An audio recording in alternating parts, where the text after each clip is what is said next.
자, 오늘은 잘 알고 계시는 대로 예수님께서 십자가에 못 박히신 날입니다.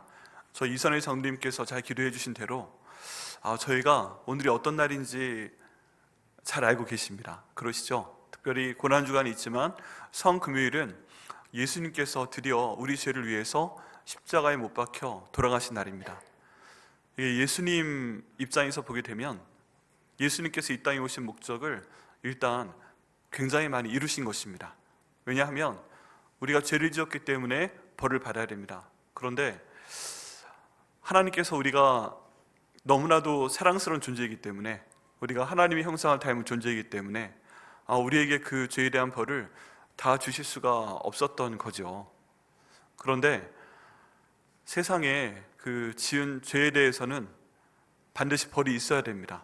그게 우리를 창조하시고 주관하시는 하나님의 법칙입니다. 그래서 우리 모든 사람이 처음 하나님께 창조하신 우리 아담과 하와로부터 앞으로 언제가 될지 모르겠지만 하나님께서 마지막 지으신 사람들이 짓는 모든 죄까지 거기에 대한 벌은 반드시 받아야만 됩니다. 근데 저희가 받게 하시는 것이 아니고 한 분 예수님을 이 땅에 보내서 예수님께서 그 모든 죄의 벌을 받게끔 하셨습니다. 그만큼 그게 얼마나 큰 죄이겠어요. 벌써 예수님 오셨다고 하시는지 2000년이 지났는데 2000년 동안 얼마나 많은 사람들이 태어났겠으며, 또 그 전에 얼마나 많은 사람들이 나왔겠으며, 또 얼마나 많은 사람들이 엄청난 죄를 지었겠습니까?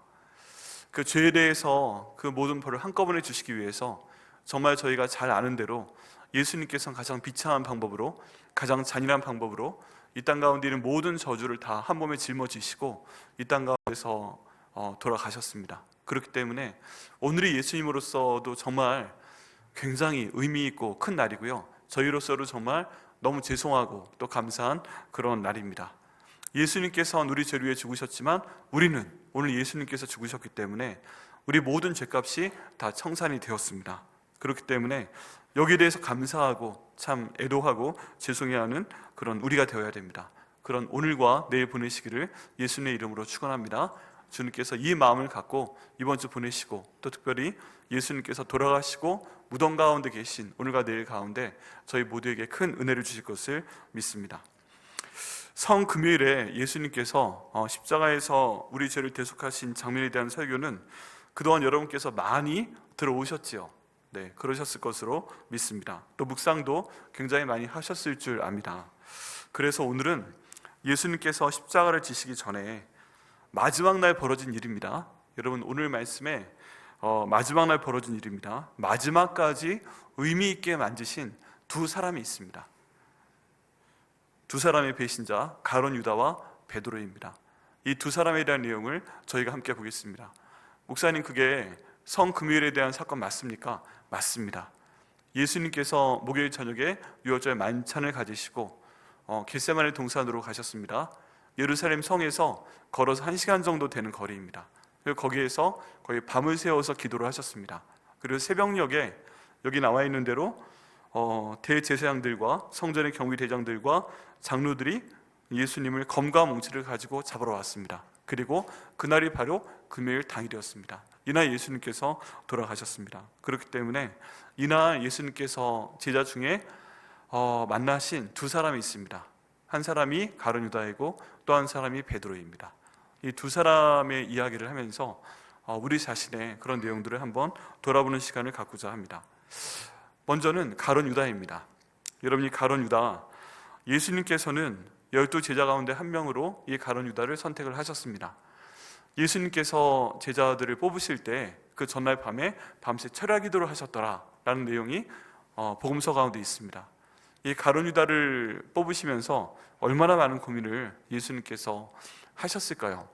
이 구원의 사역을 이루기 위해서는 예수님 제자 중에 누군가는 예수님께로부터 등을 돌리고 발을 들고 떠나야 됩니다. 그 말씀이 시편 말씀 가운데 있습니다. 그럼 누군가 나를 배신해야 되는데 그 사람이 누가 될 것인가? 예수님께서 참 많은 고민을 하신 줄 압니다. 예수님께서는 이 가룟 유다에 대해서 애절한 마음, 또 사랑하는 마음을 갖고 계셨습니다. 왜냐하면 가룟 유다에 대해서 차라리 태어나지 않았더라면 자신에게 좋을 뻔하였다라고 안타깝게 말씀을 하셨습니다. 이 내용이 마태복음 26장 24절에 나와 있습니다. 인자는 자기에 대하여 기록된 대로 가거니와 인자를 파는 그 사람에게는 화가 있으리로다. 그 사람은 차라리 태어나지 아니하였더라면 제게 좋을 뻔하였느니라. 예수님의 구원 사역이 이루어지기 위해서 누군가가 예수님 팔아야 됩니다. 그리고 그 사람이 그 하나님께서 주시는 벌, 화를 당하는 것은 이미 정해진 일이었습니다. 그런데 예수님은 그런 말씀 하시면서도 안타까우신 거예요. 그 사람은 차라리 태어나지 않았더라면 자기에게 좋을 뻔하였다. 이렇게 예수님께서 말씀을 하고 계십니다. 저희가 이 고난주간에 대한 전반적인 내용을 보게 되면요, 예수님께서 하신 말씀을 하나하나 모자이크처럼 좀 맞춰볼 수 있는 부분이 있습니다. 또 질문을 던질 수 있는 부분도 있습니다.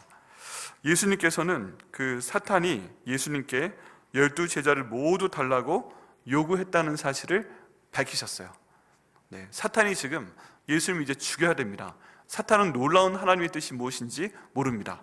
예수님만 십자가에 달아서 죽여버리면 제가 승리한 것이라고 생각을 합니다. 그래서 그 방법으로 예수님의 제자를 전부를 뒤 흔들어 버리려고 계획을 했고, 또 예수님께 이것을 요구하였다 얘기하고 있습니다. 예수님께서 십자가로 가까이 가면 가실수록 기도하는 시간이 길어지는 것을 보게 됩니다. 그런데 그 이유 중에 하나가 아마 오늘 본문의 내용처럼 사탄이 예수님께 자꾸 요구를 한 것 같아요. 예수님 제자들을 다 내게 넘겨 주옵소서. 이제 이 중에 하나는 배신하더라도 내가 이제 내 권세 가운데 있는 거 아닙니까? 예수님 금방 돌아가실 거 아닙니까? 이렇게 요구를 했었습니다. 누가복음 22장 31절에 이렇게 나옵니다. 시몬아 시몬아 보라 사탄이 너희를 밀가부르듯 하려고 요구하였으나 라고 말씀을 하셨습니다. 여기서 밀가부르듯 한다 라는 표현이 나오는데요, 이건 무엇인가요? 우리가 밀은 별로 본 적이 없는데 쌀로 한번 생각을 해보시면 됩니다. 여러분, 우리가 쌀을 농사를 지어서 추수를 하잖아요. 그럼 그 쌀 껍질을 벗겨내야 되잖아요. 이 벗겨내기 위해서 때론 타작을 합니다. 타작하는 거 보신 적 있죠? 그 껍질로부터 쌀을 분리하기 위해서 타작을 합니다. 그리고 이게 좀 더 그 다음 단계에서 채를 놓고요, 여기 이런 쌀을 놓고서 이렇게 솎아냅니다. 그러면은 껍질은 날아가고 그리고 쌀은 거기에 남게 되죠. 이렇게 하겠다는 얘기입니다. 밀가부르듯 한다, 이걸 우리 표현으로 하면 쌀 타작하듯 한다, 그런 표현입니다. 다른 말로 하면 마지막 때 예수님이 이제 돌아가셔야 되는데 제자를 다 나한테 넘겨주십시오. 넘겨주셔서 내가 그 제자를 위아래로 이렇게 막 흔들어 대면서 정신을 쏙 빼놓을 수 있도록 예수님 좀 넘겨주세요. 이제 그동안 잘 보호하셨잖아요. 넘겨주신 상태에서 얘를 정신을 쏙 빼놓은 상태에서 내 마음대로 좀 할 수 있도록 해주십시오 하고 허락을 구했다는 것입니다. 예수님께서 그러셨다고 말씀을 하시는 거예요. 이제 그 중에서 예수님 제자 중에 많은 사람들이 이렇게 해서 밀가부르듯 고난을 당했습니다. 증거가 어디 있어요? 그러니까 예수님께서 십자가에 달려 돌아가실 때 그 밑에 있던 제자가 거의 없죠. 그러니까 겟세마네 동산에서 여기 나와 있는 이 사람들이 예수님 잡으러 왔을 때 처음에 좀 싸우려는 듯 하다가 우와 하고 다 도망가 버렸죠. 마음이 다 날아가 버렸습니다.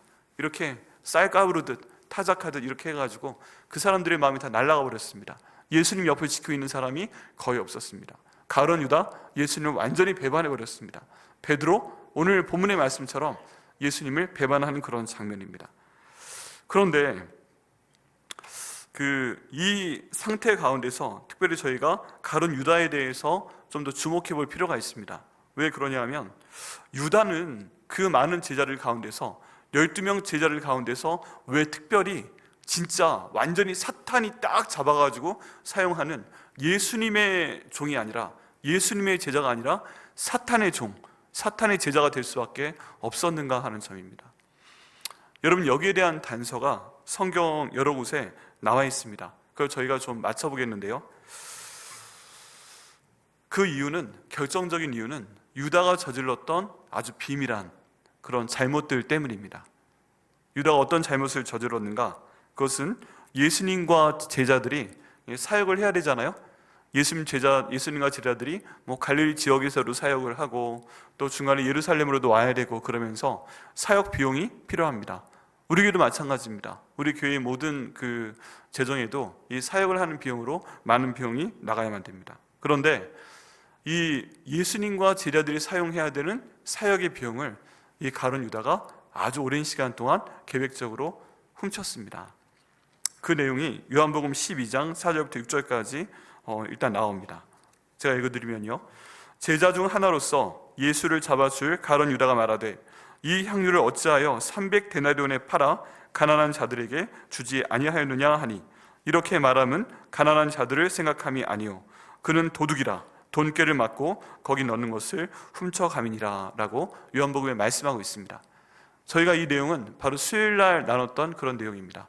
그때는 이 내용을 다 말씀드리지 않았지만 사복음서의 내용 가운데 보면 하나하나 조금씩 드러나는 내용들이 있습니다. 그런데 특별히 이때 마리아가 향유를 부어서 예수님의 머리에 붓든 아니면 예수님의 발에 붓고 그것을 자기 머리카락으로 땄든 이 향유가 300데나리온, 무려 우리 돈으로 하면 약 3천만 원 정도나 하는 돈이었기 때문에 지금 어떤 사람들이 불같이 화를 냈고 왜 그랬어? 책망을 하면서 그때 제가 마치 나무 막대기로 이 사람을 막 때리는 것처럼 그렇게 책망하는 것이라고 말씀을 드렸습니다. 그런데 그 가운데 대표적인 사람이 누구였다? 여기 있던 가룟 유다였던 것입니다. 이 행동을요, 그냥 보기에는 전혀 잘못이 없어 보입니다. 가룟 유다가 참 의로운 사람같이 보입니다. 가룟 유다가 정말 가난한 사람들에게 마음이 있어서 6월절이 되면 이제 이틀 후면 요한복음에 따른 6일 후면 6월절이 다가와서 우리가 갖고 있는 사역비를 최대한 아껴서 이 가난한 사람들을 도와줘야 되는 그런 상황인데 이 3천만 원이나 하는 이 돈을 왜 예수님의 머리에, 왜 예수님의 발에 부어가지고 허비를 하는가, 이렇게 불같이 화를 내면서 마리아를 책망하는 그 행동이 굉장히 의로운 사람처럼, 옳은 사람처럼 그렇게 보이고 있습니다. 그런데 그건 표면적으로 보이는 모습이고요, 요한복음에서는 그 마음에 어떤 마음을 품고 있는가 드러내고 있습니다. 무엇이에요? 이 가룟 유다는 도둑이라, 그가 이 돈을 훔쳐서 자기가 사용하고 있었던 것을 드러냈다는 것입니다. 사실 그 예수님의 제자 중에는 회계사가 한 명 있었습니다. 회계사가 누구였을까요? 세리를 하던 마태였습니다. 레위라고 불리던 마태였습니다. 그러면은 이 사람이 돈을 마태로 되는 거죠. 원래 그렇게 했었으니까. 그런데 그럼에도 불구하고 가룟 유다가 돈꾀를 맡았다라고 하는 것은 첫 번째, 똑똑했다는 것입니다. 돈에 대한 계산이 굉장히 밝았을 수 있고요, 두 번째는 가룟 유다가 사람들의 신뢰를 얻었다는 것입니다. 저희가 잘 모르긴 해도 그만큼, 야, 가룟 유다가 네가 우리 열두 중에 제일 똑똑하잖아, 우리가 너를 믿지 않으면 누굴 믿을 수 있겠어, 이런 사람이었기 때문에 가룟 유다가 돈꾀를 맞게 되었던 것으로 보입니다. 또 다른 내용으로 봤을 때 이 가룟 유다의 배경은 열심당의 배경이 있습니다. 이 이스라엘을 로마로부터 해결시키려는 어떤 그 집단이 있었는데 거기서 파낸 사람이라고 얘기를도 합니다. 그만큼 투철한 민족 정신을 갖고 있었고 생각도 논리적이고 말도 잘하는 그런 사람이었을 것으로 생각이 되고 있습니다. 그런데 이 가룟 유다의 운명에 대한 이야기는 다소 끔찍합니다. 왜 그래요? 사도행전 1장 18절에 이렇게 나와 있습니다. 이 사람이 불의 삭스로 밭을 사고 후에 몸이 곤두박질하여 배가 터져 창자가 다 흘러나온지라 라고 얘기하고 있습니다. 이 내용을 보면요, 저희가 밭이 나오는데 이 밭을 잘 생각을 하셔야 됩니다. 이 나중에 가룟 유다가 자기 마음이 후회가 돼서 대제사장들을 찾아가서 은전 30냥을 던져버린 돈이 있죠. 이 던져버린 돈을 가지고 이 종교 지도자들이 밭을 삽니다. 그래서 나그네가 묻혀지는 그런 무덤으로 사서 이것을 그렇게 사용하는 것을 봅니다. 그런데 이 밭을 말하는 게 아니에요. 이 밭은 가룟 유다가 죽음 후에 등장하는 그런 밭입니다. 여기에 지금 나오는 밭은요, 가룟 유다가 산 밭이에요. 그 은전 30전을 받기 전에 산 밭이에요. 이 사람이 불의의 삭스로 밭을 샀다라고 하는 얘기는 아주 오랜 기간 동안 그 사역비를 훔쳐서 조금씩 모은 돈으로 자기의 밭을 사서 구입하고 있었다 하는 뜻입니다. 그러니까 다른 사람들이 보기엔 굉장히 의롭죠. 그런데 아주 오랜 기간 동안, 처음부터라고 하면 예수님이 사역을 하신 기간 동안 약 3년 반이 예수님 공생의 기간이라면 한 3년 가까운 기간 동안 이 돈을 조금씩 빼서 자기의 밭을 사서 가지고 있었다는 것입니다. 이것을 사람들은 모르죠. 근데 예수님은 알고 계셨다는 것입니다. 결국 하나님께서는 그 가룟 유다가 산 그 밭에서 가룟 유다가 목을 매달게끔 하십니다. 그리고 그 몸이 그냥 또 온전하지가 않았어요. 떨어지면서, 여러분 사람 머리가 무겁잖아요. 얼마나 높이 올라간지 모르겠지만 어쨌든 앞으로 쓰러지면서 바다에 탈석하고 그 몸이 떨어지게 되었는데 그 밑에 돌이 있었든 어떤 날카로운 게 있어서 떨어지면서 배가 터져서 창자가 흘러나와 비참한 죽음을 당하는 그런 운명을 맞이하게 됩니다. 가룟 유다의 운명이 너무 끔찍하죠. 이 모든 것에 대해서 제자들은 몰랐을 겁니다. 그 내용을 보지 못했으니까. 가룟 유다가 돈을 훔치는 때도, 밭을 사는 때도, 그리고 이렇게 해서 모든 걸 진행하는 때도, 심지어 가룟 유다는 죽을 때도 비밀스럽게 혼자 죽은 것 같습니다. 이 옆에 아무 지랄도 있었던 것 같지가 않아요. 우리가 여기 주목해야 될 점이 있습니다. 그게 뭐냐면 가룟 유다의 주인이 누구였냐 하는 것입니다. 이 내용을 봤을 때 가룟 유다의 주인은 돈이었어요. 두 주인을 섬기지 못했기 때문에 그 가룟 유다가 계속 오랫동안 예수님을 배반을 해왔던 것입니다. 자기가 알면서 배반을 했든 자기가 모르면서 배반을 해왔던 가룟 유다의 주인은 돈이었던 거예요. 돈깨를 맞는 순간부터 그게 눈에 들어왔던 거예요.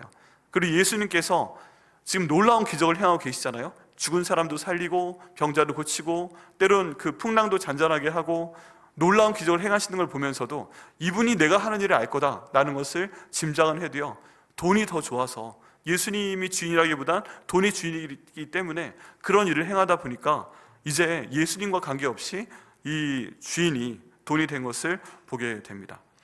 사탄이 가룟 유다를 왜 표적으로 딱 삼아서 예수님 파는 사람으로 만들었을까요? 그것은요, 사탄이 선택을 했다기보다는 가룟 유다가 어쩌면 스스로 선택을 한 겁니다.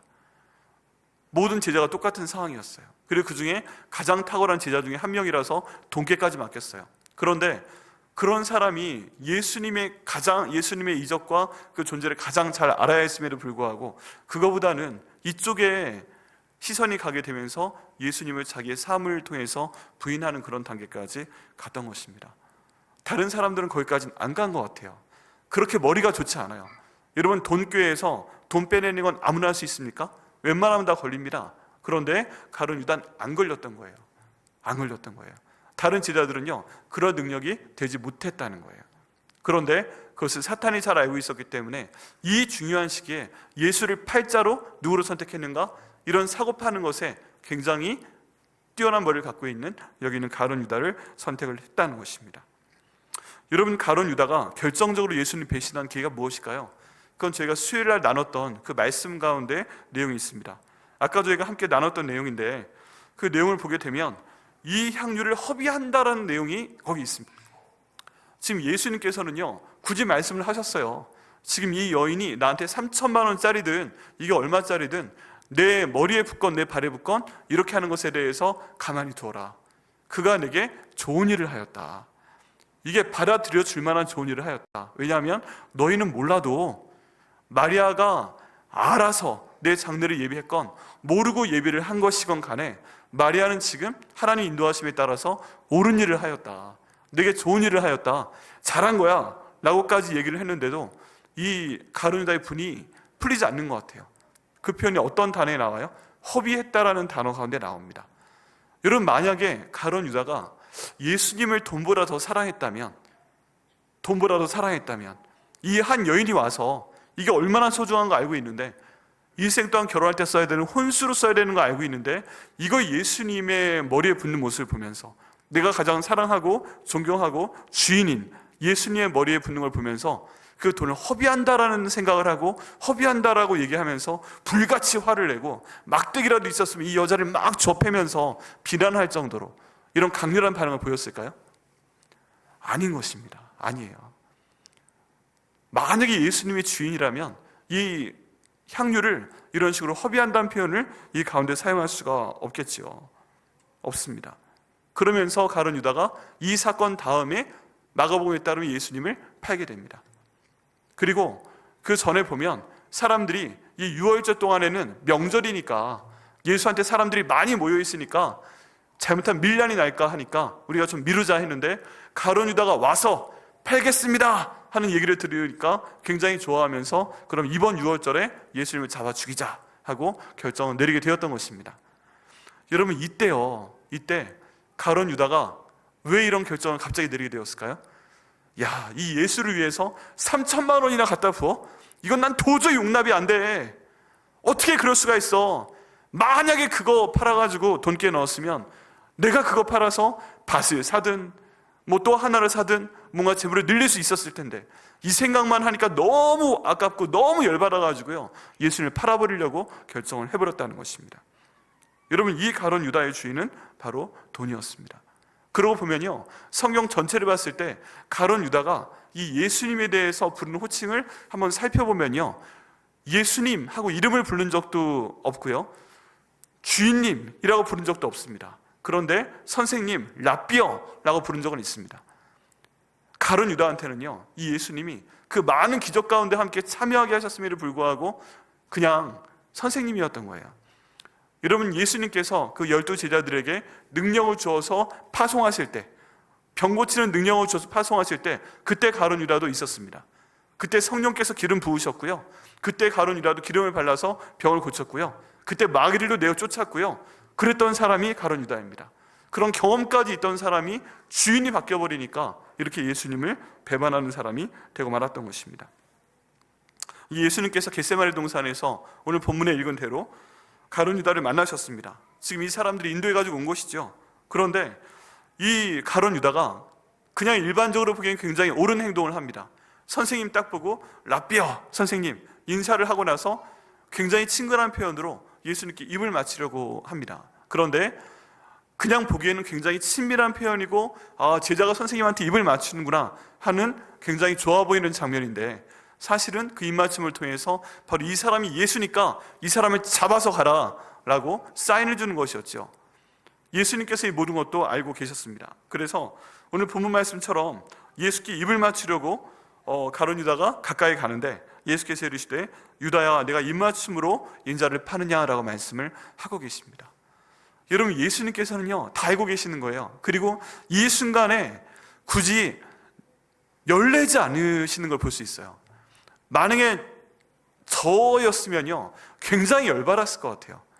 내가 그만큼 너를 키웠고 3년 반 동안 너와 있으면서 내가 그동안 보여준 게 어디야. 같은 성령이 임하게끔 했고, 너 병도 고쳐봤잖아. 너 그 모든 오병이의 기적 때 너도 떡을 받아가지고 사람들한테 나눠줘 봤잖아. 너 죽은 사람 살아나는 거 봤잖아. 너 갈릴리 바다에서 폭풍이 일어났을 때 내가 명령하니까 폭풍도 나한테 순종하는 거 봤잖아. 그런데 어떻게 이런 일을 해? 이 잡거사! 이랬을 수 있을 것 같아요. 근데 예수님께서는요 무슨 마음이신지 굉장히 잔잔하게 말씀하시는 걸 볼 수가 있습니다. 지금 예수님께서 뭐라고 말씀하세요? 유다야 하고 이름을 부르십니다. 여러분, 성경에 보면요 예수님께서 예수님 12 제자 있는데 이름을 불러준 제자가 별로 없어요. 한번 찾아보세요. 12 제자 이름 보시고 한번 찾아보세요. 예수님이 이름 불러준 제자가요 별로 없어요. 근데 이때 지금 이 결정적인 순간에 자기를 팔러 온 이 사람에게 겉으로는 온갖 그 친밀한 척하면서 입맞춤까지 하려고 하는 그 배신한 제자에게 유다야 하고 이름을 부르십니다. 그리고 그 마음을 뚫어보는 말씀을 하십니다. 유다야, 내가 입맞춤으로 인자를 파느냐 하십니다. 그리고 나서 그 다음 얘기는 없어요. 그 다음에 유다가 어떤 반응을 했는지 모릅니다.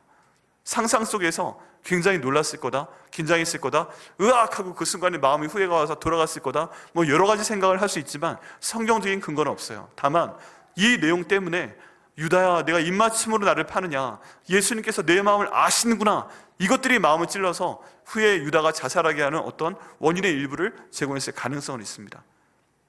어쨌든 이 순간까지도 유다는 배반하려고 하는데 예수님 뭐하고 계신 거예요? 이제 예수님은 지금 잡혀가면 곧바로 재판받으시고 십자가로 가시는 것입니다. 그런데 예수는 이 순간에서마저도 유다야 하고 부르시면서 이 사람에 대해서 안타까워하는 그런 모습을 볼 수가 있습니다. 이 죽이로 막 하고 멱살을 잡고 혼내기보다 베드로가 갖고 있었던 그 칼을 빼가지고 말고의 귀를 베드로가 자르기 전에 여기 있는 유다를 먼저 자기 손으로 처분할 수 있음에도 불구하고, 아니요, 그냥 생각만으로도 유다야 죽어라 이렇게 생각만 하셔도 귀신들이 막 돼지에서부터 쫓겨나갔던 것처럼 유다를 죽이실 수 있음에도 불구하고 유다야, 네가 입맞춤으로 나를 파느냐, 이 말씀 정도로 끝내시는 분이 바로 우리 사랑하시는 예수 그리스도이십니다. 여러분, 이런 내용들을 보면 참 기가 막히죠. 여러분, 혹시 우리 가운데 이런 유다 같은 분 계시지 않으십니까? 예수님의 일 가운데 정말 열심히 하시는 거예요. 교회 정말 열심히 나오고 계시고요, 교회에서 일어나는 모든 그 모임 가운데 참여하고 계시고요, 또 직분도 받으시고요, 봉사도 하고 계시고요. 그리고 모든 사람들한테 정말 똑똑하다, 훌륭하다 인정도 받으시고요. 그런데 그건 열심히 하고 있는데 혹시 그 마음 가운데 있는 주인이 예수님이 아닌 분이 계십니까? 혹시 이 가운데 있다 보니까 뭔가 나한테 유익이 되는 것이 있고 뭔가 내가 사람들한테 인정받는 게 좋고 그런 것이 좋았기 때문에 교회 계속 나오고 계신 분이 안 계십니까? 근데 구원의 확신 아직 없고 솔직히 말해서 예수님이 나를 위해 돌아가셨는지 부활하셨는지 주인 되셨는지 그런 거 나한테 별로 상관없는데 이 가운데 있다 보니까 세상에서 받지 못하는 그런 인정도 내가 받아 감사하고 이렇게 많은 사람들이 나를 알아주는 거 감사하고 이 안에 있으니까 내가 좀 덜 외롭고 뭐 그런 것들 때문에 혹시 이 자리에 앉아 계신 분 계시지 않습니까? 그분의 결정적인 어려움이 뭐예요? 여기는 예수님을 주인으로 삼지 않고 계신다는 겁니다. 여러분, 이런 상황 가운데서도요, 이 말을 듣고도 유다는 돌이키지 않았어요.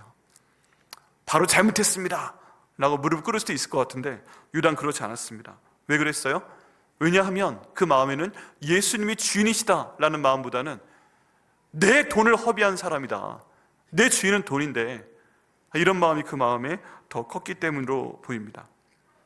여러분, 정말 간절한 마음으로요, 여러분들 생각할 필요 없이 저와 여러분이 이 가룟 유다와 같지 않기를 정말 진심으로 바랍니다. 예수님이 아닌 다른 것으로 주인 삼으면 우린 결국 다른 주인으로 인해서요 예수님께 입을 맞추게 될 수도 있습니다. 그건 뭐예요? 어쩌면 그게 내가 지금 기도하는 기도의 제목들이에요. 하나님, 내가 부유해지게 하여 주시옵소서. 하나님, 내게 없는 건강을 허락하여 주옵소서. 내게 없는 명성을 허락하여 주옵소서. 내가 사회 가운데서 더 권력 있는 사람이 될 수 있도록 인도하여 주옵소서. 더 많이 인정받고 더 많이 권력 있는 사람이 될 수 있도록 인도하여 주옵소서. 이런 모든 기도 제목이요 하나님께서 이루어 주시길 바라는 것이지만 이게 만약에 주인이 된다면 난 예수님께 입맞춤을 통해서, 다른 말로 표현을 하면 예수님의 이름으로 기도하면서 예수님을 주인이 아니라 수단으로 삼으면서 내가 지금 원하는 이 주인이 내 삶 가운데 이루어지기를 바랄 수 있다는 것입니다. 여러분, 가룟 유다의 경우에는 돈이었는데 저나 여러분의 경우에는 그게 뭐가 될까요? 어쩌면 야망이 될 수도 있고요, 야망이 될 수도 있고 내가 갖고 있는 욕심이 될 수도 있고 그게 술이 될 수도 있어요. 그리고 마약이 될 수도 있고 담배가 될 수도 있고 또 성적인 쾌락을 위한 잘못된 만남이 될 수도 있고 그리고 뭐 승진을 위한 걸 수도 있고 다른 형태의 권력이나 좀 더 좋은 학력을 얻기 위해서나 뭐 여러 가지 것들이 가능합니다. 가룟 유다 같이 똑똑한 사람이 이런 잘못을 저지른 거잖아요. 이렇게 신뢰받는 사람이 이런 잘못을 저지른 거잖아요. 그럼 저와 여러분 가운데 누구도 똑같은 잘못을 저지를 수 있음을 저희가 인정을 해야 됩니다. 가룟 유다 정도 되는 사람이 넘어갔으면 저도 넘어갈 수 있는 거예요. 가룟 유다 정도 되는 사람이 이모에 입꿀이 됐으면 우리가 무너지는 것은 한순간이 될 수 있다는 거예요. 가룟 유다가 이 정도로 예수님 부인할 수 있다면 나도 예수님 부인할 수 있다는 거예요. 예수님께서는 그 모든 것들을 알고 계셨어도 가룟 유다와 함께 계셨던 것을 저희가 볼 수가 있습니다. 여러분, 예수님을 먼저 주인으로 삼는 저와 여러분 되시기를 예수님의 이름으로 축원합니다. 다른 주인 때문에요 예수님께 입 맞춰가면서 예수님 파는 그런 일이 절대 없는 저와 여러분 되시기를 예수님의 이름으로 축원합니다. 예수님께서 두 번째로 만나 주신, 십자가에 달리시기 전에 두 번째로 개인적으로 의미 있는 만남을 가지신 사람이 바로 베드로였습니다. 이 베드로는요 오늘 본문 말씀 가운데서 예수님을 모른다고 배반한 그런 사람이죠. 배반했습니다. 그런데 이 베드로가요 배반을 했는데 그 상황은 좀 이해가 되죠. 심지어 베드로는 교만하기까지 했어요. 예수님의 수제자였잖아요. 그래서 마태복음 26장 33절에 이런 내용까지 얘기합니다. 너희가 다 나를 버릴 것이다. 예수님께서 미리 알고 계시니까, 예수님께서는 과거와 현재와 미래까지 알고 계시는 분이시니까 제자들이 다 자기를 버릴 걸 알고 있었습니다. 가룟 유다가 자기를 입맞춤으로 배신할 거 알고 계셨습니다. 또 베드로가 자기를 부인할 거 너무 잘 알고 계셨습니다. 그런 상태에서 그냥 좀 아웃라인만, 이렇게 개요만 제자들이 다 나를 버릴 것이다, 도망갈 것이다 라고 말씀을 하셨는데 그걸 가지고 베드로가 대답을 합니다. 모두 주를 버릴지라도 나는 결코 버리지 않겠습니다. 다른 사람들이 다 주를 버릴지라도 제가 여기 있고요, 여기는 11명 제자들이 다 주님을 버려도 저는 주님을 버리지 않겠습니다 하고 말합니다. 여러분, 베드로 입장에서는 참 교만한 건데, 여러분 만약에 다른 제자라면 어떤 생각이 드시겠어요? 제가 다른 제자 중에 한 사람이에요. 근데 지가 수제자면 수제자지, 아니 지가 잘하면 잘하는 거지 왜 우리가 도망가면 뭐 그런 얘기를 해? 저기한테 칵. 지금 거기엔 누구도 있어요? 야고보도 있고요, 요한도 있어요. 야, 내가 예수님 오셨을 때 우리 엄마 모시고 와서 내가 오른팔, 내가 왼팔 그랬는데 네가 뭔데 나한테까지 막, 이런 얘기가 지금 펼쳐지고 있는 겁니다. 그만큼 베드로가 자신만만했어요. 어떤 의미로 보면 그만큼 예수님 사랑했다는 의미로도 볼 수가 있습니다. 누가복음 22장 33절에는 좀 더 구체적으로 나옵니다. 그가 말하되 주여 내가 주와 함께 오게도 죽는 데에도 가기를 각오하였나이다. 야, 기가 막히죠. 이제 예수님께서 만약에 지금 저 종교 지도자들한테 잡혀서 옥에 가셔도 제가 같이 가기를 각오하였고, 예수님께서 죽는 데 나아가셔도 제가 함께 죽기를 각오하였습니다, 이런 얘기까지 정말 아주 구체적으로 하는 걸 볼 수가 있습니다. 근데 그럼에도 불구하고 베드로는 오늘 본문에서 3번이나 예수님을 부인하게 됩니다. 대제사장 중들이 예수님을 잡아 끌고, 너무 그 표현이 정확하지 않아요? 그냥 데려간 것도 아니고 예수님 잡아서 끌고 갔대요. 얼마나 정확해요. 근데 아까 보니까 사람들이 많았잖아요. 대제사장들과 성전의 경비대장들과 장로들, 이것만 해도 최소한 일단 6명 이상은 되는 거예요. 복수니까. 근데 이 사람들이 예수님을 사방에서 잡아가지고 끌고 갔다. 이 밤의 새벽에 어떻게 끌고 갔는지까지는 모르겠는데 굉장히 어렵게, 굉장히 무례하게 끌고 갔던 것은 분명합니다. 이렇게 해서 끌고까지 갔는데, 이런 상황 가운데서 지금 베드로가 그 뒤를 따라갑니다. 베드로가 멀리 떨어져서 따라갑니다. 그리고 그 대제사장의 집에 들어가니까 사람들이 불을 피웁니다. 왜 피웠을까요? 여러분, 이스라엘 지방은요 광야이기 때문에 일교차가 큽니다. 밤에 굉장히 추워요. 추운 거예요. 그래가지고 어이 추워 하고 불을 피운 겁니다. 베드로도 춥죠, 당연히. 더구나 지금 겟세마네 동산에서 하룻밤을 꼬박 예수님하고 기도하고 왔잖아요. 아마 몸이 거의 얼어붙을 지경이었을 것입니다. 그냥 불을 보고서 이야 불이다 하고 와서 그냥 그 앞에 생각 없이 앉은 거죠. 그런데 이 불 앞에 앉는 것 때문에 베드로가 불에 노출이 됩니다.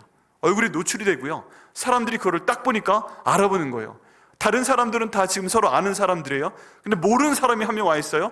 그리고 그 사람이 베드로다, 예수님과 함께 있었던 사람 중에 한 명이다, 이걸 알아보고요, 3사람이 시간의 간격을 좀 두고서 한 명 한 명 네가 바로 예수의 제자 중에 한 사람이다, 네가 그 도당이다, 네가 그 사람 가운데 있는 걸 내가 봤다, 그런 식으로 얘기를 합니다. 그런데 베드로가요 예수님의 제자가 아니라고 부인을 합니다.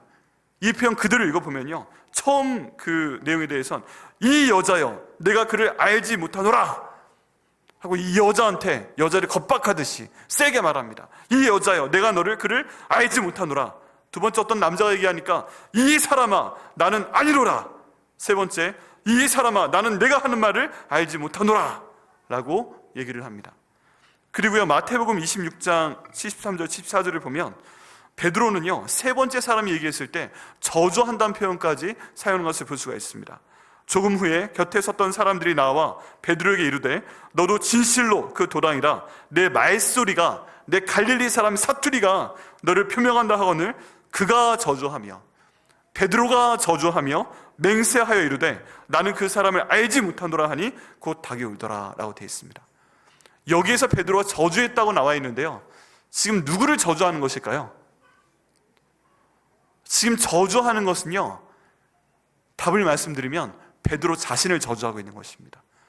여기에서 예수님을 저주하는 것도 아니고, 지금 자기한테 네가 그 사람들 중에 하나 있었다 라고 말하는 3사람한테 저주한 것도 아니고, 지금 자기 자신을 저주하고 있는 거예요. 내가 어떻게 예수님이란 저런 사람 알겠어? 난 저런 사람 몰라. 내가 저 사람의 제자라면 내가 저주를 받았어. 근데 저주를 받았어, 이 저주라는 표현이 그냥 일반적인 게 아니라요, 그 당시에 사용할 수 있는 가장 극악한 저주 가운데 하나다라고 얘기합니다. 어떤 분이 해석을 보게 되면 산채로 껍질을 벗겨, 내가 만약에 예수님의 제자라면 내 산채로 껍질을 벗겨, 괜찮아, 벗겨줄까? 보여줘? 죽어! 지금 이런 식으로 했다는 거예요. 지금 여기 있는 베드로는요 굉장히 진심입니다. 이 모든 상황이 왜냐하면 지금 예수님이 제자야! 그러면 어떤 일을 당할지 모르잖아요. 죽어야 되는 상황일 수도 있잖아요. 그러니까 있는 힘을 다해서 자기까지 저주하면서 이 상황 가운데서 벗어나려고 최선의 노력을 다하고 있었다는 것입니다. 자기 목숨을 걸고 저주하고 있는 것입니다. 여러분, 사람이요, 추락하는 것이 한순간이에요. 이거 보면 한순간이에요. 예수님의 수제자에서 당장 겟세마네 동산에서 예수님 잡으려는 사람 보고서 딱 칼을 빼가지고 오른쪽 귀부터 잘랐던 사람이 지금 한순간에 배신자로 변해버립니다. 한순간에 예수님을 알면 내 껍질을 벗겨 산채로 하는 사람으로 변화되고 맙니다. 여러분, 저희도 혹시 이런 경우 있지 않습니까? 혹시 우리가 세상에 나가서 뭔가 할 때 어떤 모습 가운데 있을 때 당신 예수 믿는 사람 아니야? 라는 질문을 받았을 때 답변을 못 하시거나 나 아니야. 왜 그래? 비록 말로는 아니라도 생각이나 행동으로 멈칫하면서 이런 분들 계시지 않으세요? 나 예수 믿는 사람이라 이거 안 해, 잘못된 거. 그런 말씀 못 하신 적 있지 않아요? 지난번에 밥 먹을 때 기도하는 거 봤는데 당신 교회 다니는 사람이잖아 했을 때 아니야, 그때 밥 먹기 전에 피곤해 잠깐 졸았어. 내 밥 먹기 전에 기도했을 리가 없어. 그러신 적은 없나요? 또는 밥 먹기 전에 기도하는 게 우리가 해야 되는 일이라고 알고 있는데 제가 예전에 들었던 얘기예요. 어떤 분이 있는데 그분은 밥 먹기 전에 기도 안 한대요. 왜냐면 사람들이 다 볼까 봐. 밥 먹고 나오면서 회개기도 한대요. 밥 먹기 전에 기도 안 한 거에 대해서 회개기도 한대요. 그때 놀라운 깨달음을 제가 갖게 됐어요. 그런 경우에 해야 될 때 기도하지 않고 지나고 난 다음에 회개기도 하면 되는 거구나. 할렐루야. 굉장한 깨달음이었습니다.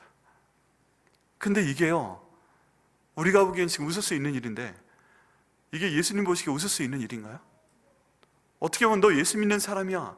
나 아니야. 너 밥 먹을 때 기도했잖아. 예수 믿는 사람이잖아. 교회 다니잖아.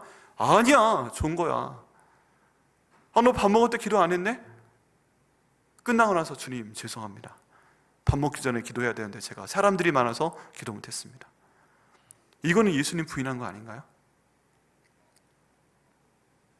좀 과장해서 그러면 여기 있는 베드로가 예수님 부인한 것과 우리가 예수님 부인하는 게 어떤 차이가 있나요?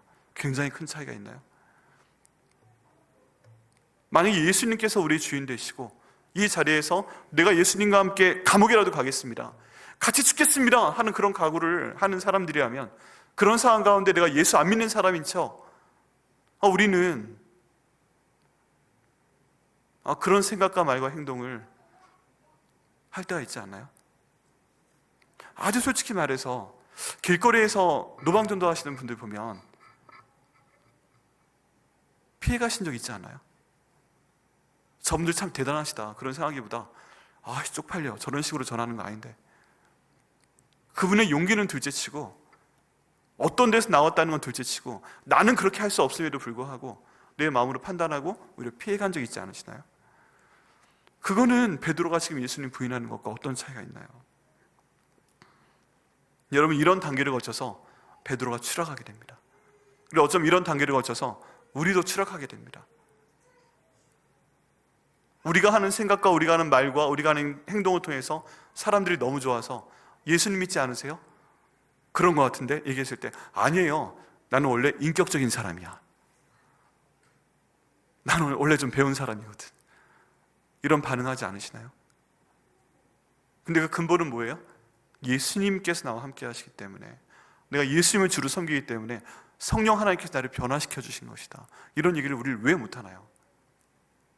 여러분, 근데 여기에서 저희가 중대한 차이가 있음을 한번 생각을 해봐야 됩니다.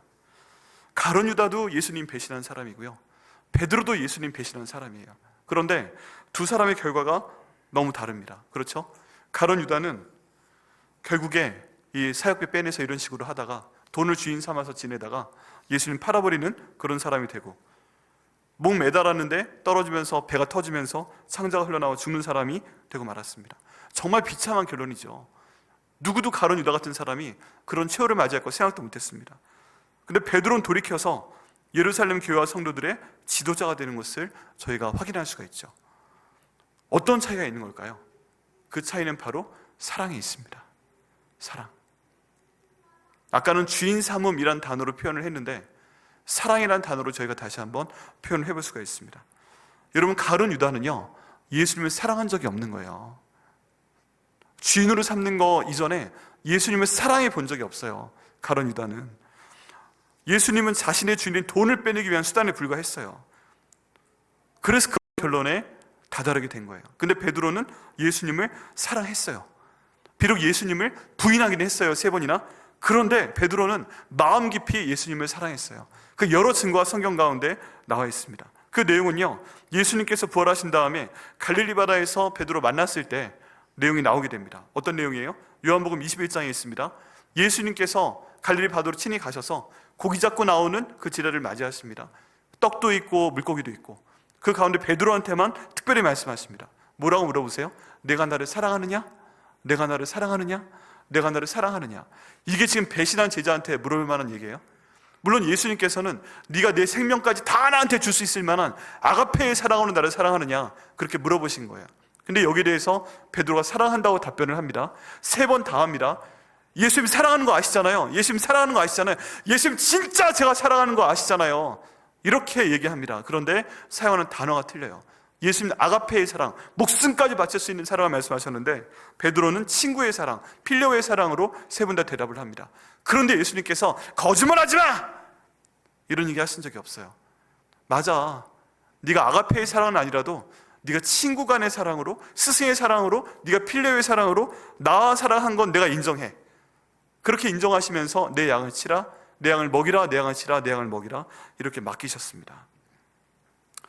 이런 베드로는요, 예수님 사랑했고요, 예수님은 베드로가 예수님을 그렇게 사랑한다는 걸 알고 계셨어요. 그래서 한번 확인을 하신 거예요. 또 베드로가 교만하게 말했던데요, 저 잡것들이 다 예수님 버리고 떠나도 난 예수님과 함께 할 거예요. 옥에도 함께하고 같이 죽을 거예요. 그거 사랑하지 않으면 얘기할 수 없는 거잖아요. 교만한 것도 자신감도 사랑에서 나오는 그런 자신감이고 교만이면 그거 얼마나 또 괜찮아요, 보기에. 제가 주인을 위해 죽겠습니다. 그러면 자식이 까불고 있어. 그래도 딱 고개 돌려서 살짝 웃지 않겠어요? 괜찮네, 그렇게. 그런 상태였던 것입니다. 예수님께서 잡히신 이후에 대제사장의 집에 멀찌감치 떨어져서라도 지금 베드로가 왜 따라와서 왜 굳이 예수님 신문받는 이 정원 가운데 있어요? 그것도 예수님 사랑하니까 그런 거예요. 아니면 도망갔겠죠, 다른 제자들처럼. 베드로가요, 예수님 사랑하는 마음이 분명히 있었습니다. 그걸 예수님께서 알고 계셨어요. 예수님께서는요, 이 밤이 있기 전에 이제 죽음을 향해서 서서히 달려가시면서, 죽음을 향해서 끌려가시면서 이 베드로에 대해서 3가지를 알고 계셨습니다. 이게 오늘 본문에 다 나오는 거예요. 첫 번째는 베드로가 예수님을 사랑한다는 거, 이거 알고 계셨어요. 두 번째, 베드로가 예수님을 사람들 앞에서 모른다고 부인하면서 배신할 거, 이거 분명히 알고 계셨어요. 심지어 횟수까지 알고 계셨어요. 네가 3번 나를 부인할 것이다. 세 번째는요, 베드로가 자신의 잘못돼서 돌이킬 것을 알고 계셨어요. 이것까지 알고 계셨습니다. 우리 누가복음 22장 31절 32절 말씀 같이 한번 다 같이 읽겠습니다. 시작. 시몬아 시몬아. 네, 누가복음 22장 31절 32절 말씀입니다.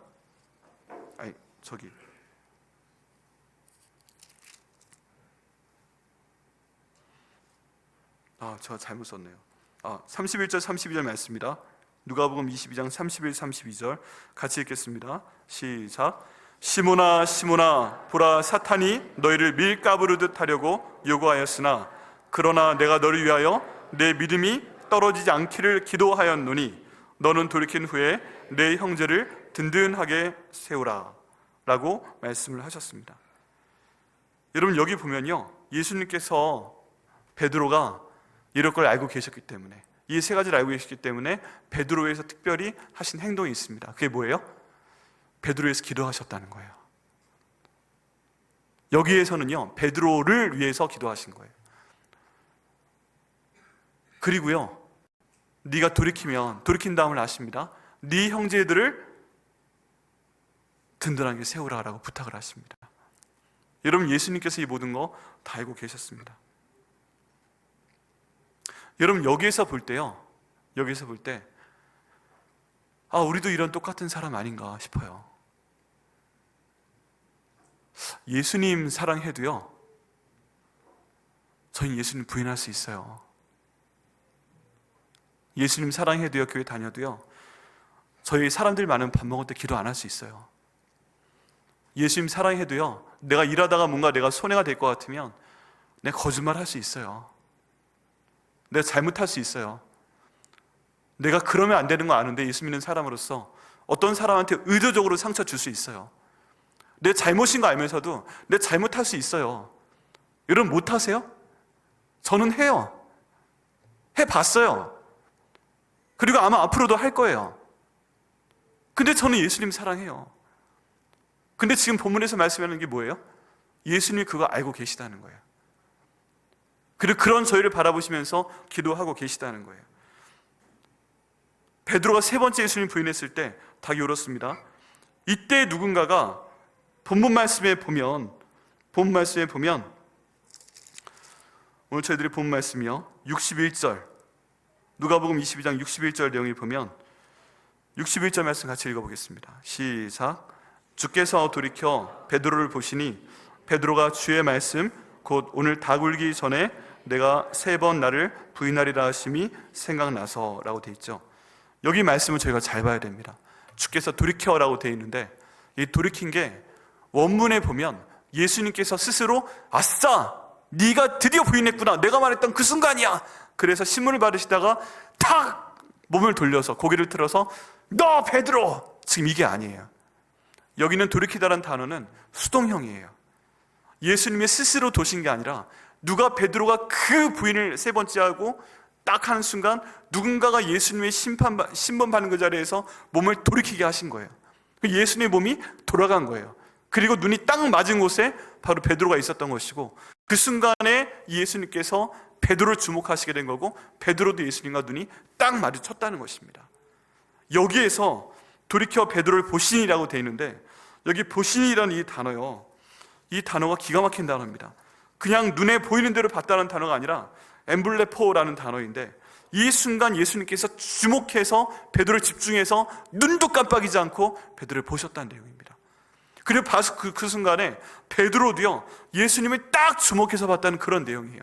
이 엄청난 순간에 세상이 갑자기 멈춘 것처럼 예수님 말씀하신 인연이 이루어져서 베드로가 부인하고 하고 있을 때 누군가 예수님 몸을 확 돌이키게 되고 그리고 그 얼굴 방향이 베드로를 향하게 되고 예수님 주목해서 베드로 보게 되고 그 다음에 두 사람의 눈이 마주쳤다는 것입니다.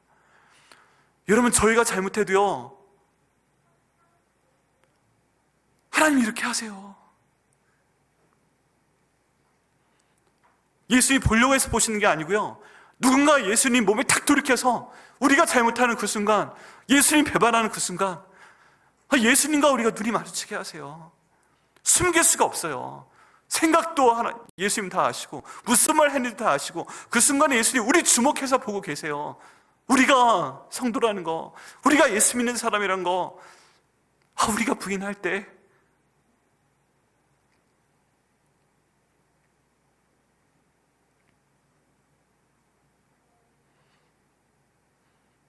하나님은 보게끔 하신다는 것입니다. 그것도 주목해서. 근데 그럼에도 불구하고 이 눈빛이 어떤 눈빛이었을까요? 예수님의 눈빛이, 지금 베드로 보는 눈빛은 어떤 눈빛이었고 베드로가 예수님 보는 눈빛은 어떤 눈빛일까요? 예수님 비난하는 눈빛이었을까요?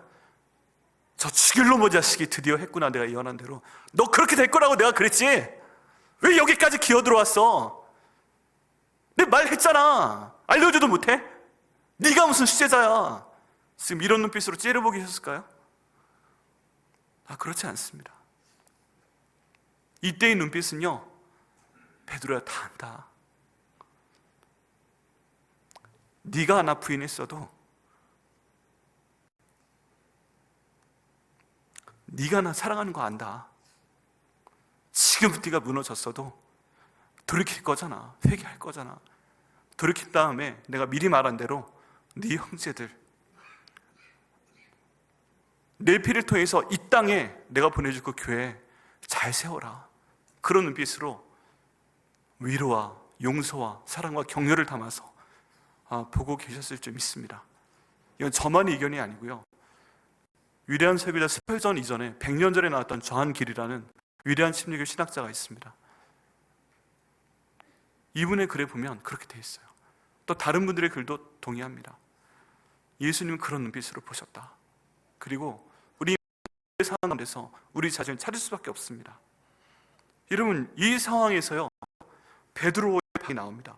베드로 주의 말씀, 곧 오늘 밤 다 울기 전에 내가 3번 나를 부인하여 하심이 생각나라고 되어 있는데, 여기 생각나서라는 표현도 본인이 생각한 것 같지만 원문으로 보면 수동형이에요.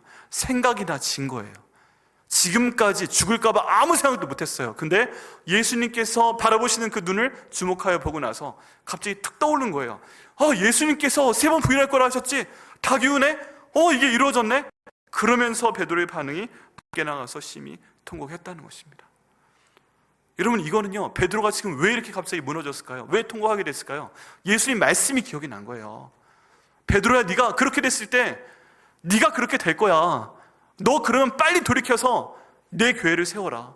내 제자를 챙겨라. 이 말씀하신 게 갑자기 싹 지나가면서 예수님께서 모든 걸 다 알고 계셨구나. 이것 때문에 무너지는 그런 모습을 보게 되는 것입니다. 여러분, 하나님께서요, 저희 연약함도 알고 계십니다. 그리고 저희가 무너질 거 알고 계십니다. 저희가 배신할 거 알고 계십니다. 그런데요, 한 가지, 저희가 진짜 예수님 믿으니까, 우린 예수님 사랑하니까, 난 유다랑 다르니까 내가 지금 무너졌어도 예수님께 돌이켰을 때 예수님께서 나에게 그런 격려의 눈빛을, 내가 죄를 지어도 네가 또 이렇게 죄를 짓는구나 하시면서도 나를 사랑하실 거 알기 때문에 무너지는 겁니다. 근데 베드로의 머릿속에 떠오른 게 뭐예요? 예수님의 말씀입니다. 여러분, 저희가 왜 죄를 짓지 못해요? 왜 죄를 지어도 울어요? 왜 죄를 지어도 회개해요? 왜 죄를 지어도 돌이켜요? 그건 바로 이 성경 말씀에 있는 말씀이 우리 가운데 들어오기 때문이에요. 이게 우리 가슴에 들어와야 우리는 회개할 수 있어요. 이게 우리 마음 가운데 들어와야 우리는 돌이킬 수 있어요. 그래서 성경을 한 번 더 읽어야 돼요. 통독을 해야 돼요. 그래야 이 말씀 가운데 어떤 부분이 갑자기 불현듯 떠올리게 돼서 우리가 주님 앞에 나와 돌이킬 수 있게 되는 것인 줄 믿습니다. 베드로의 말에, 베드로의 마음 가운데 예수님의 말씀이 박히면서 베드로가 돌이키게 됩니다. 이런 베드로 향한 그 주님의 마음, 그것은 저희가 주님을 떠났을 때 주님의 마음과 동일하다고 믿습니다. 우리 예수님께서 항상 우리 봐주시고 계세요. 우리 항상 보시고 계시고, 우리가 부인할 때, 우리가 잘못할 때 우리 똑같은 마음으로 보시고 계실 줄 믿습니다. 그리고 우리에게 기대하실 것을 믿습니다. 네가 비록 지금은 그래도 돌이킬 줄 믿는다. 돌이킬 줄 믿는다. 우리 예수님께서 그렇게 말씀하십니다. 여러분, 만약에 베드로가 이런 순간을 겪지 않았다면 어떻게 됐을까요? 예수님 지금 십자가의 죽음 바로 눈앞에 두시고서 마지막까지 지금 눈빛으로 터치한 사람이 여기 있는 베드로예요. 그만큼 예수님께서 사랑하신 사람이 베드로예요. 왜 그래요? 베드로의 사랑 때문에. 그러면 저희도 이제 선택을 해야 돼요. 내가 가룟유다가 될 것인가, 아니면 베드로가 될 것인가. 가룟유다처럼 뭔가 하고 있는데, 뭔가 지금 하고 있는데 예수님 사랑하지 않는 사람, 내가 많이 부족해도, 내가 죄를 지어도, 내가 순간순간 넘어져도 그래도 나는 예수님을 사랑하는 사람, 나는 언젠가 회개할 사람, 나는 언젠가 돌이킬 사람, 이 두 가지 중에서 저희가 선택을 해야 됩니다. 여러분, 하나님께서요, 간섭하시는 하나님이세요. 그래서 여기 있는 가룟유다가 그렇게 하고 죽을 때도 예수님은 굳이 가서 네가 입맞춤으로 지금 나를 파느냐, 이걸 통해서 그 마음을 건드리셨고요, 그 인생에 감사하셨고요. 지금 베드로도 이런 순간에 네가 돌이켰을 때 내 교회를 세워라 하고 간섭하시는 걸 볼 수가 있습니다. 여러분, 가장 두려운 형벌이 뭐예요? 하나님이 나한테 침묵하시는 겁니다. 여러분, 혹시 지난 살아오시는 생활 동안에 예수님 믿으시는 동안에 이 말씀을 통해서건, 기도를 통해서건, 찬양을 통해서건, 설교를 통해서건, 주변 사람들 권면을 통해서건 예수님의 간섭하심을 한 번도 못 느끼신 분 계세요? 그분은 어떤 버림받으신 겁니다. 그게 가장 무서운 겁니다.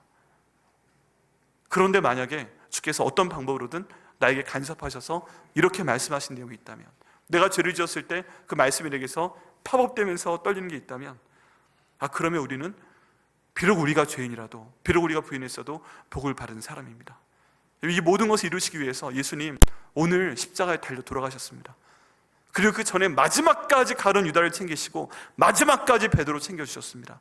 그리고 그 예수님께서 가룟유다 같은 저희들도, 베드로 같은 저희들도, 아무리 예수님 믿는 척해도 예수님에 대한 사랑이 없는 저희들도, 우리의 주인을 위해서 예수님 이용하는 우리들도, 그리고 막 온갖 질투성인 베드로 같은 우리들도 이렇게 챙기시는 그 예수님의 사랑, 그것들을 경험하게 하실 줄 믿습니다. 여러분 혹시 오늘 이 가운데 가룟 유다 같은 분들 계십니까? 아직 늦지 않으셨어요. 예수님의 심판 아직 언제 올지 몰라요. 그러면 돌아오셔야 됩니다. 내 입맞춤으로 나를 파느냐? 예수님의 이름으로, 나의 이름으로 나를 사용해서 네 주인을 키우고자 하느냐? 이런 말씀 주님께서 하시면 오늘 통곡하시기를 바랍니다. 오늘 말씀의 제목이 그래서 통곡하라입니다. 가룟 유다 같은 분들 오늘 성령 하나님의 인도하심 따라서 통곡하시고 돌이키시길 예수님의 이름으로 축원합니다. 베드로 같은 분들 계십니까? 내가 그렇게 많은 죄를 지었는데 그 죄 가운데서 그래도 내가 사랑하기 때문에 예수님께서 나를 계속 간섭하시고 나를 간섭하시고 돌이켜 나를 보시고 내가 죄 짓는 거 다 주목해서 보시고 내 마음 가운데 품고 있는 생각까지 아시는 그 주님께서 나를 이렇게 주관하시는구나, 이거 느끼시면서 주님 앞에 통곡하시는 분 계십니까? 오늘 성령 하나님 인도하심 따라서 오늘 다시 한번 통곡하시기를 바랍니다. 주께서 오늘 이 말씀 통해서 오늘 저를 변화시키실 것을 믿습니다. 주님, 내가 어떤 상황에서라도 주님 사랑할 수 있도록 인도하여 주옵소서. 가룟 유다와 같이 주님 이용하거나 팔지 않도록 인도하여 주옵소서. 나를 십자가에서 오늘 예수님 돌아가셨는데 나는 그 모든 것들이 아무것도 아닌 것처럼 사는 그런 사람 되지 않도록 인도하시고 주님 저를 돌이켜 주시고 저를 사용하여 주시고 주님의 교회를 세우는데 사용하여 주시옵소서. 나와 나의 가정과 이 백향목교회와 이 백향목교회를 통한 하나님의 일을 세우시는데 종을 사용하여 주시옵소서. 오늘 이렇게 기도하시고요 응답 받으시는 한 분 한 분 되시기를 예수님의 이름으로 축원합니다.